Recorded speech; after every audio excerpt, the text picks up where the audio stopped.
cheers of thanks to the duty served.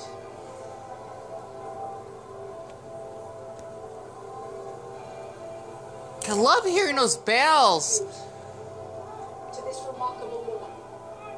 Ah, there's the flag. Has played its part in the start of this final journey for a truly remarkable monarch. And for many, the last 10 days, it's been hard to take it all in. And now 10 bloody days. leaders, the dignitaries, have been able to pay their respects here at Westminster Abbey. It's now once again an opportunity for the thousands of people who've waited so patiently, lining this route to say their own goodbyes, throwing flowers into the road and cheering.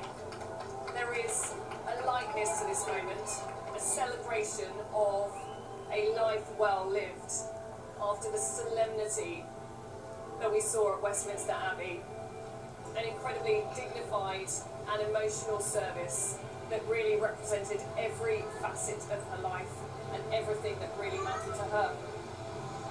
I'll be speaking up shortly. The experience of sound, now and throughout, contrasting the intensity of the silence we saw in Westminster Hall.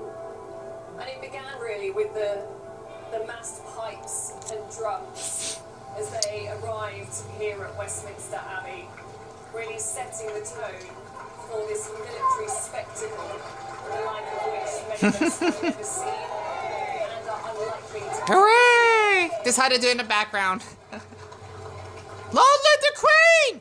Excuse me.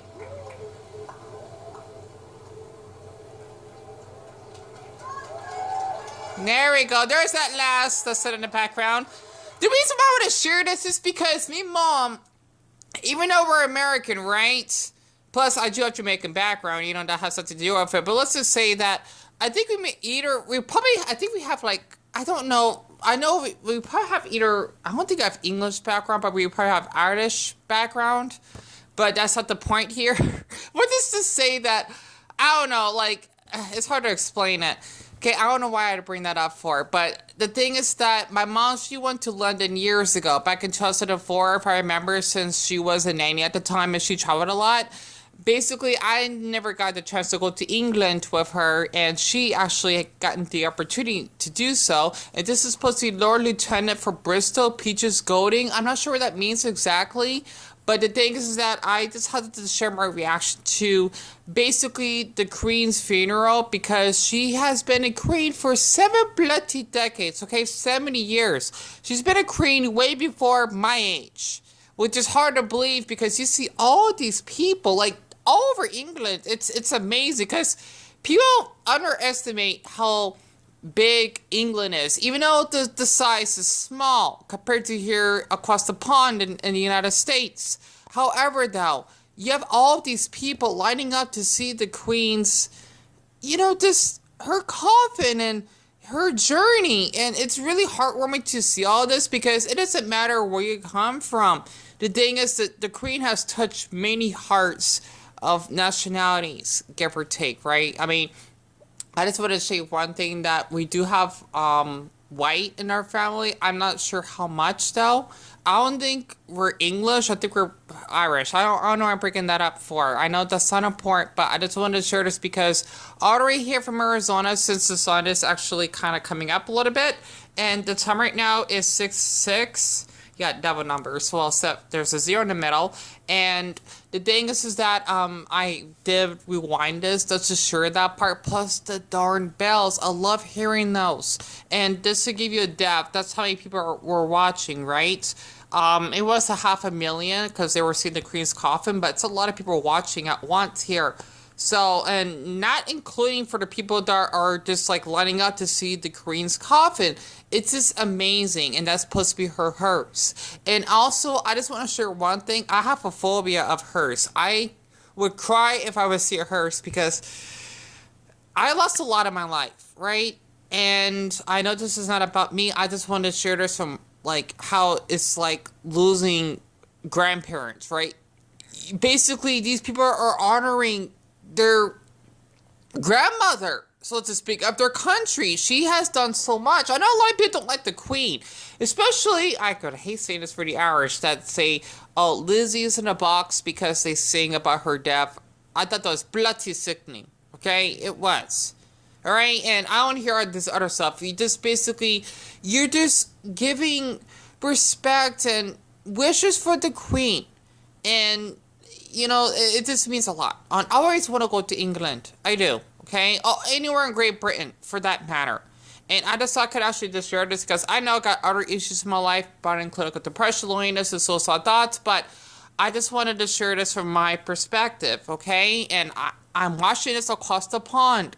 So, we actually fast forward a little bit. I just had to share that, and they stretch for miles. It's incredible of how far the Queen's journey is. And one thing that really touches me that I wanted to share, okay, for anyone that may have not noticed, if you're watching this live, because it's 15 minutes back, you see all of these birds that are flying? All of those birds. That's a good sign that the Queen is having a safe journey to, the Windsor Castle? I don't know much about the castle, so pardon me for that, August lasses. And yes, I do speak a little bit of Irish Gaelic, and maybe Scottish, I don't remember exactly. But just seeing all these people that this are like, basically I'm sure every single shop is closed, right? Along of like any like store I could actually think of that is closed just to honor the Queen's passing. And it's just incredible because, you know, she's not here with us. The Queen is dead. And it's going to be much different that she's not here with us. The state gun carriage being pulled by those naval ratings so precisely, in such a dignified fashion. I have no doubt it was exactly that, because they have done remarkable training for this. A lot of very young sailors doing that for the first time, and I think for them this will long be a memory to them, and for us all who've served in the Royal Navy to see that today as part of this remarkable day of farewell has been very special. And it continues, as we're saying, a remarkable day of farewell. Couldn't put it any better. The Guard of Honour forming up here on Chapel Hill in Windsor Castle itself before we're going to see Her Majesty's coffin borne down in front of us and into St George's Chapel. You've got to be part of that service. It's going to be smaller, a much more intimate service. Very much so, and I think from our point of view here with our memories, of course, I'm leading a team of 10 Royal Yachtsmen who are members of the association, of which I'm the chairman now, and this very proud association continues remarkably well. And so for them all to be invited to be here today, we've got remarkable seats very close to the west door for the arrival of the late Queen. And to be part of that today for them all, as well as myself, of course, is just exhaustingly exciting. All those people. It's incredible. It's bloody brilliant, if you ask me. Her Majesty's coffin is finally lowered into the royal vaults to join our husband, Prince Philip, and then ultimately move them to the King George VI. I like how that lad is like running into the crowd just to be part of it. Extremely poignant time because of the close connection we in the chapel today have all had with Her Majesty, Prince Philip, and all the members of the royal family. And of course it will be hard for them all, and us all too, but a remarkable moment also for our new king, who knew us all so well and has stepped off. All of those people! It's incredible! Absolutely. They had to like be in line for like miles and miles. I'm sure we'll always be there. That's for the Queen's. This is the Queen's coffin. That is when it finally sings the final committal. We've been in mourning for the last 10 days or so. I think this is the wrong phrase to use. We've kind of got used to it, but now it's really hitting home. It really is, and I think, you know, when we first heard it... And pardon me, lads, August lasses for stopping by, but if you've seen The Edge, you even have people that are like, I think on the balcony, just to see the Queen's coffin, so to speak, right? Because they're following her journey. This is what I like about Great Britain, honestly. And I just want to share this. For the ones that do disagree with me that, oh, you know what, the Queen have done some horrible things, I don't like to be in drama or politics or anything like that. She's a human being like everyone else, but the thing is that she basically has touched many hearts, honestly. And I don't need to know much in order to actually feel emotions for the Queen.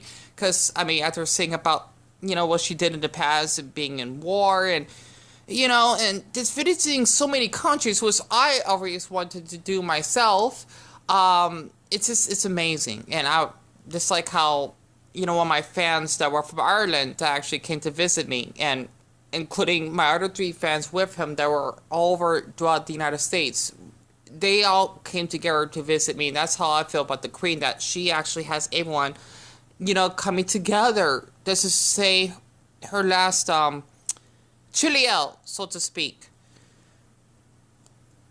Used to it, but now it's really hitting her. It really is, and I think, you know, when we first heard it, you know, 10 days ago, of this massive loss, we were all just taken by surprise. Sorry for the quality. Ugh, my phone is acting up. Okay. Continuity that she had, albeit at Balmoral and with her mobility problem, but she was there right to the end, and I think that for us all suddenly came true, and it's been hard for us all to bear over the last 10 days, and today in particular. Commodore, we very much appreciate you spending the time to talk to us here on Sky News. I know you've got to go and take your seat very shortly, but leave us in this interview with one of your final memories, your favourite memories of Her Majesty on board Britannia. Well, there have been so many. I mean, I remember the happy times at Western Isles, and she was remaining on board, waiting to go and join the royal family who had gone ashore. Prince Philip was taking charge of the barbecue, and of course I was going to escort Her Majesty in the barge to go ashore, and she was doing her photograph album at the time. She said, when I finish this, Commodore, which she called me Tony, we'll be ready to go ashore. And these are just a minor moment, but there were many, many others, and very special times for us all. Commodore Anthony Morrow, thank you very much indeed. Thank you, John. Thank you. Well, now hundreds of thousands of people lined the route, as you can see, of the procession from Westminster Abbey. Many, many thousands more will watch on as the state passes by on its journey right now to Windsor as it makes its way through the outskirts of West London. Well, my colleague Gillian Joseph has been with some of those watching on the Mall. Gillian. Yes, Dermot, thank you. Pictures that you're seeing at the moment are of the cortege going over Hammersmith. Oh, there's the bridge. Not as many crowds as previously. There's more over here, by the way. Route as the cortege makes its way to Windsor. On the Mall, still standing. Got 10 seconds. Staring, although the procession has now passed. But the mood is still somber, and crowds are still here contemplating what they've just